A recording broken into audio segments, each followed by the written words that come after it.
পারে বইরা গেছে গা। বাট পারি একটা লিমিট থাকা উচিত। ঘরের মানুষের লাগেও বাট পারি ওরে পালো আজকে। ওই খারা দৌড়বি না। শখটা দেখছস? কই দেখছস? কি লিগা দেই নাই তো। দেখস নাই? ওরে আমি পিডামু। ওরে আমি কইছি যে বন্ধু আমার একটা ভালো মোবাইল দিবি। ওই আমারে ভালো মোবাইল দেওয়ার কথা কই আমারে নষ্ট মোবাইল দিছে। ওরতে কালকে একটা মোবাইল নিছিলাম, সেই মোবাইল আমি চার্জার রাইখা গেছি, মুত্তায়া দেহি মোবাইল সাদা হয়ে গেছে গা।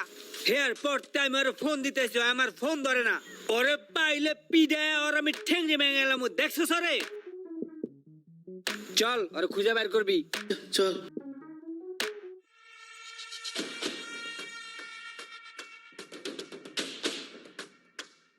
কিরে বেড়া, তোরে আমি এত করে কইলাম যে বন্ধু আমার একটা ভালো মোবাইল দিবি, তোর কাছে একটা ভালো মোবাইলে লেগাইলাম, কি মোবাইল দিছিস তুই এটা আমারে? তোর এই মোবাইল আমি বাসায় নিয়া খালি চার্জে দিয়া বাথরুমে গেছি, মুততে আয়া দেহি মোবাইল সাদা হয়ে রয়েছে। এত চেষ্টা করলাম কোনোভাবেই মোবাইলের পাওয়ার কিছু আইতাছে না। এই আপন মনে করে কি তোর কাছে আমার ভুল হয়ে গেছে গা?